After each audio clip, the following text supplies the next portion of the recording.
So just left checkpoint 3, which is like a full-on buffet. I've just got a nice lard and Marmite sandwich and a cup of tea, and now we're headed on for some of the biggest bits of the climb, which is going to be pretty tough. Just want to shout out to my colleague Wendy. Keep on fighting, girl. You got this. For the 15 miles at least, that's basically all the climbing done.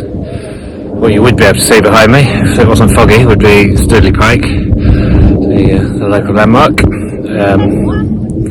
So I just thought I'd pause here, first to catch my breath before I dive back into the mud of the next bit,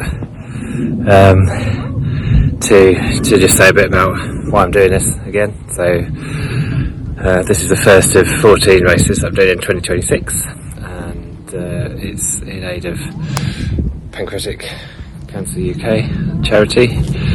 I'm looking to raise about £5,000, but all the money I get donated to me is going to the charity. Everything I'm paying out for races and stuff is coming out of my own pocket. So I've picked this charity because, as I mentioned in the previous bit there, I've got a colleague, Wendy, unfortunately she's going through treatment for pancreatic cancer at the moment, and we lost another colleague to the disease just after I started in the job about 2 years ago. So it's quite a significant thing in our workplace, and I just wanted to do something kind of positive around that. And so it's twofold really. I mean, one is to raise funds for the charity, because it's massively underfunded. It's the deadliest common cancer. Off the top of my head, I think it's something like half of people diagnosed don't survive past 3 months. And the main reason for that is because of the difficulty in diagnosing the disease. The symptoms are common to a number of things, so it's things like back pain, tummy pain, indigestion, and weight loss. So what they say is, if you've been suffering with any of those for 4 weeks, then get along to your doctor and raise the issue that it could potentially be pancreatic cancer. There are other symptoms that you may get if you've got it, which are jaundice, so that's the yellowing of the eyes and skin, and if you were to find that you had that, then you should be going straight to A&E really.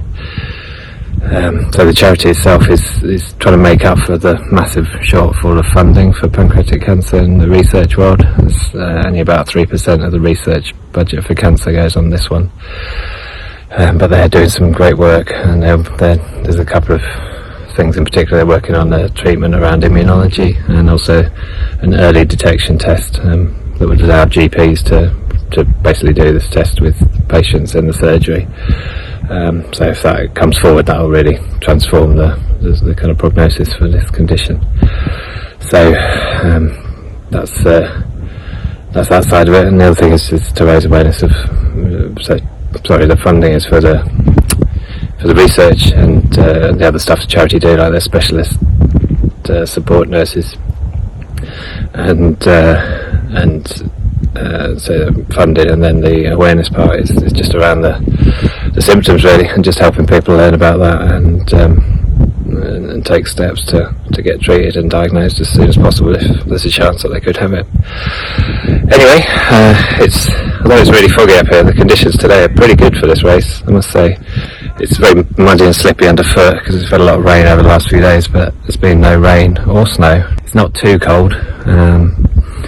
Certainly when you're running, the temperature is actually quite nice. So I've got a little bit more to do now to get down to about 14 miles. Then the 15 milers go one way, and then those that are doing 22, including me, will be turning right and going back uphill again. So that's it for now. I'll probably catch you at the end. Well, that's it. That's a wrap. Race 1 in the back. Very muddy, very slippery. My legs are very unwell. I've had my pie and peas and apple pie at the finish once I felt like I wasn't going to pass out. So that's me all done, and I'll see you at the next race, Rumbold Stride, I think it's February the 7th in Leeds.